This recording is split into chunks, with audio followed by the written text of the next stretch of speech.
Now, there had been doubts from the corporate front about transitioning to full renewable energy sources, within a certain range of time.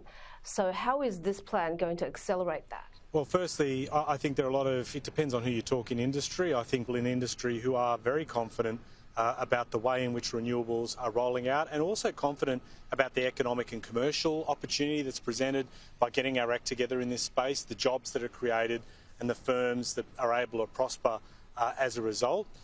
Again, this plan in terms of what we've announced for aluminium and the green aluminium production support, that is being shaped up with industry, with unions, with researchers to work out what will be the best approach moving forward.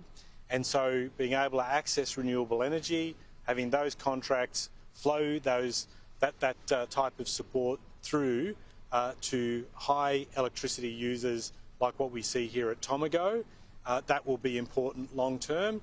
And again, I think what we had under the coalition is a lot of bickering and arguing and climate denial and less action in getting this moving. They put a lot of effort into trying to keep coal-fired power stations working well beyond what was reasonably expected.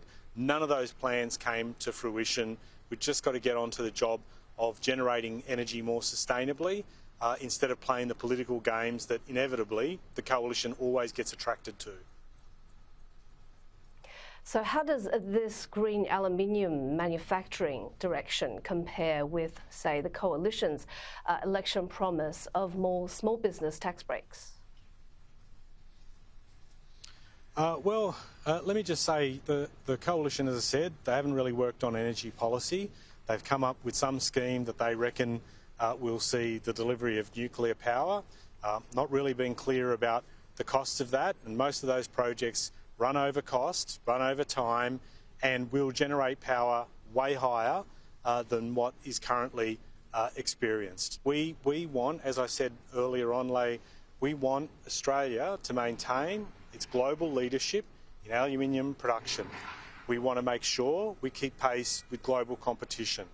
They are forging ahead with these investments, this plan to decarbonise heavy industry.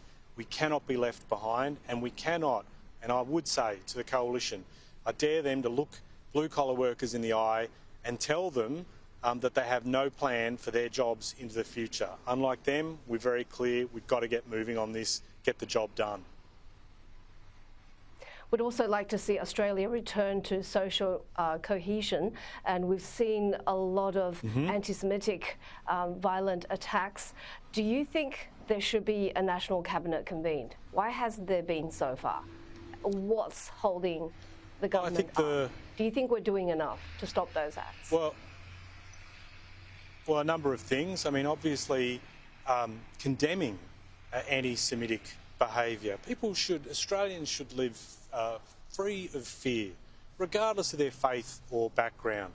I've been deeply concerned about, for some time I might add, anti-Semitic and Islamophobic behaviour in this country, and we need to ensure that we are able to not only are we able to protect people from that, but that people who are seen as responsible, particularly lately with anti-Semitic behaviour, that they feel the full force of the law. So there have been task forces that have been headed up by the Prime Minister. You saw some of those operations arrest people and get onto the case of tracking people down as well.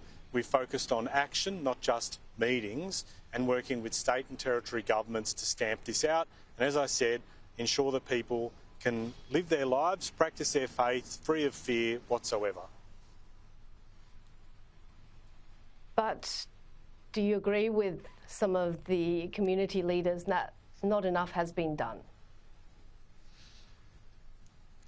Well, as I said, the Prime Minister has referenced some of the work that we've done at a federal level, working with state and territory governments, and in particular the New South Wales Premier in the last 24 hours, as you've heard as well, taking a very strong stand on these issues.